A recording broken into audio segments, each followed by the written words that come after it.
Hey guys, it's ToProForuGames or Adam. Welcome back to another one of my top 5 videos, and in today's top 5 we're going to be going over the top 5 box weapons in Black Ops 3 Zombies. Now, I quickly want to mention one thing about these top 5s, and that is I'm not going to be going nuts with these top 5s like I did during Black Ops 2, Black Ops 1 World at War.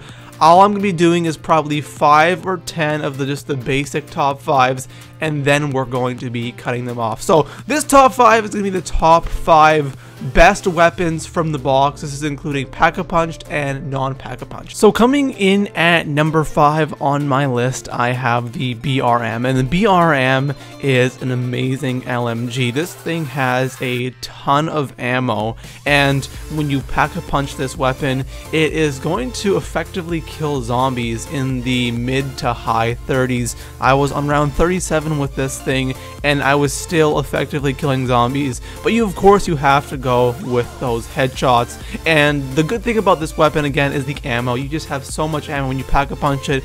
I believe you have around 100 shots in the clip, and your reserve is absolutely massive. The only thing that sucks again with the LMGs is that slow reload, but if you're training, that really doesn't matter. So coming in at number 4 on my list, I have the Man O' War, and this weapon is absolutely amazing. The thing I love about this weapon so much is the iron sights. I think the iron sights are just on point, but if you have a red dot on it, doesn't really matter. But the Man O' War, when you Pack-a-Punch this thing, even the non-Pack-a-Punch version performs very, very well. And when you do Pack-a-Punch this thing, you think you have 40 shots in the clip.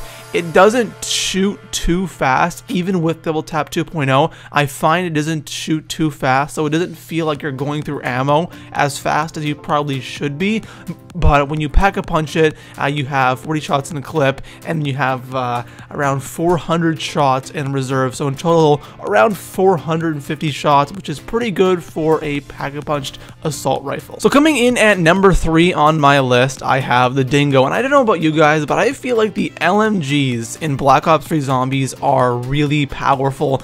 I want to say all of the LMGs are extremely good, but to me the BRM and the DINGO really stand out to me. Now the DINGO is absolutely amazing. This thing has, first of all, its iron sights again are on point. It's amazing for getting headshots. It's easy to get headshots with this thing. It has really low recoil, and also, when you Pack-a-Punch this thing, you have an insane amount of ammo. I think you have I can't tell you the exact amount. Again, I'm still having troubles remembering everything from Black Ops 3 Zombies, but I think this thing's got around 100, 120 shots and 700 in reserve. That is absolutely crazy for an LMG, and it's powerful as hell. The non-Pack-a-Punch version, when you get this thing out of the box, it's going to do work. Like in the higher 20s, it will still do work. Even closer to 30, it will still do work.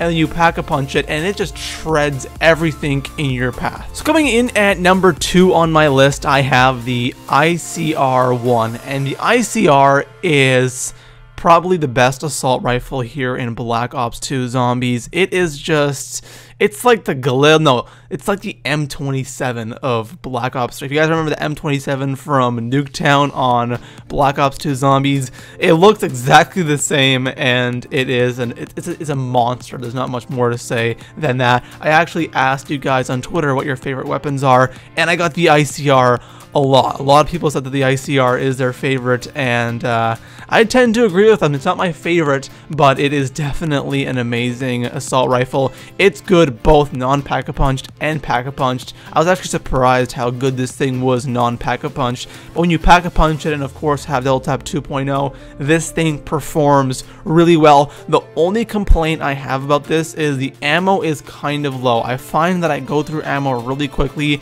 but because it has such high damage, I guess that kind of counters it. Having higher damage but lower ammo, I kind of get that, but overall the ICR is always a good idea when you see this puppy in the box. So coming in at number 1 on my list, and I probably should mention that this is not including any wonder weapons. This is only just box weapons that aren't wonder weapons, and number 1 on my list is the HAYMAKER 12. And you guys know how much I love the Haymaker. I made a video talking about how I think the Haymaker is the best gun in Black Ops 3 Zombies. And the thing about the Haymaker is it isn't necessarily primary weapon you want to be using. It's kind of like a secondary, but it's so useful when you need it, and that's why I think it deserves the #1 spot. When you're fighting the Mogra on Shadows of Evil, it is so helpful. Like, it destroys that thing in the higher 30s, even 40s. I've seen it, and it's crazy on how effective this thing is, even against the zombies, especially in those early rounds. I always say, if you're having troubles with Shadows of Evil, try to get the Haymaker out of the box, because it will make things so much easier. It one-shots zombies for days. Add double tap 2.0 on that thing, and it's gonna one-shot zombies even in the higher rounds, and it is amazing. If this is the best move, bitch, get out the way gun. That's honestly the best way to describe it. It is that kind of gun. If there's a zombie in your way, you have the Haymaker out. There's no way they're going to even get close to you. So anyways, guys, that is all for now. If you enjoyed this video, make sure to leave it a thumbs up, and in the comments below, let me know what your favorite weapon is in Black Ops 3 Zombies. Peace out.